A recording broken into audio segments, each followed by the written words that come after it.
Hello students, नमस्कार। कैसे हैं आप सभी। आशा करता हूं कि आप सभी अच्छे होंगे। दोस्तों, आज हम लोग इस वीडियो में पढ़ने वाले हैं क्लास 10th का इतिहास अध्याय 1। दोस्तों, आप सभी को पता होगा कि क्वेश्चन नंबर 1 से क्वेश्चन नंबर 5 तक का वीडियो बना चुके हैं। यदि आप उस वीडियो को नहीं देखे हैं तो प्लेलिस्ट में जाकर के उस वीडियो को भी जरूर देख लीजिएगा। आज हम लोग क्वेश्चन नंबर 6 से पढ़ने वाले हैं। क्वेश्चन नंबर 6 है, नेपोलियन द्वारा कौन कौन से सुधार किए गए थे, उसको आपको लिखना है। तो नेपोलियन द्वारा निम्नलिखित सुधार किए गए थे, जैसे कि नंबर फर्स्ट ने 1804 की नागरिक संहिता, जिसे आमतौर पर नेपोलियन की संहिता के नाम से जाना जाता है, उसने जन्म पर आधारित विशेषाधिकार को समाप्त कर दिया और कानून के समक्ष सभी को बराबर कर दिया गया और संपत्ति के अधिकार को सुरक्षित बनाया गया। ये फर्स्ट जो था नेपोलियन द्वारा किया गया बदलाव था। सेकेंड नंबर है, डच गणतंत्र स्विट्जरलैंड, इटली और जर्मनी में नेपोलियन ने प्रशासनिक विभाजनों को सरल बनाया, सामंती व्यवस्था को खत्म कर दिया, यानी कि जो सामंत लोग थे उसकी व्यवस्था को खत्म कर दिया गया, और साथ ही साथ किसानों को भूदायित्व और जागीरदारी शुल्कों से मुक्ति दिलाई। मतलब किसान जो टैक्स देते थे जमींदार लोग का, उसको से मुक्ति दिलाया नेपोलियन ने। एक और बदलाव किया था उन्होंने, बहुत इंपॉर्टेंट है, कि शहरों में कारीगरों के श्रेणी संघों के नियंत्रण को हटा दिया।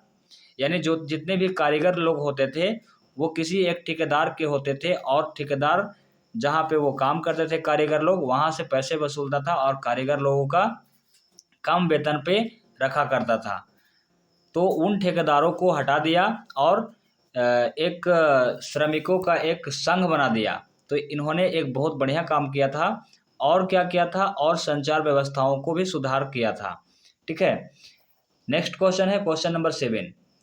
क्वेश्चन नंबर 7 है, नेपोलियन का पतन किस संधि के बाद होती है। तो नेपोलियन का पतन जो होता है 1814 से 15 में जो वियना का संधि हुई थी, ठीक है, उसके बाद नेपोलियन का पतन होता है। अगला क्वेश्चन है, कुलीन वर्ग लोग कौन होते हैं। जैसे कि हम लोग क्लास 9th में हम लोग पढ़ चुके हैं कि कुलीन वर्ग कौन होते हैं। यानी कि उस जमाने में एक पादरी होता था, कुलीन वर्ग होता था, श्रमिक होता था, और नीचे बहुत सारे छोटे छोटे कास्ट होते थे। तो एक प्रकार का जाति है कुलीन वर्ग, यानी कि ये एक जमींदार होते थे और वे यूरोपीय महाद्वीप का सबसे प्रभुत्वशाली वर्ग के थे। यानी युद्ध करना, बड़े बड़े जमीनों का मालिक होना कुलीन वर्ग का लोग का काम था। कुलीन वर्ग के लोग सामाजिक और राजनीतिक रूप से जमीन का मालिक होते थे। वे ग्रामीण इलाकों में जमीन का मालिक होते थे और शहरी इलाकों में बड़े बड़े हवेलियों के मालिक होते थे। वे फ्रेंच भाषा का अधिक प्रयोग करते थे। तो आपको कुलीन के बारे में ये याद रखना है। ठीक है, अगला क्वेश्चन है क्वेश्चन नंबर 9। उदारवादी राष्ट्रवाद से आप क्या समझते हैं। उदारवाद यानी कि जो भाईचारा के साथ में जो मिलजुल कर रहता है उसे उदारवाद कहा जाता है। उदारवादी यानी कि लिबरलिज्म शब्द लातिन भाषा के मूल रूप लाइबर पर आधारित है, जिसका अर्थ होता है आज़ाद, यानी किसी के गुलाम न रहना।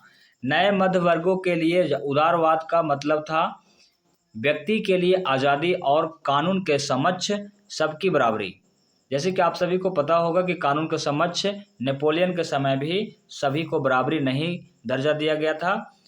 वो उसके सामने क्या करना, उदारवादी लोगों का बराबर करना।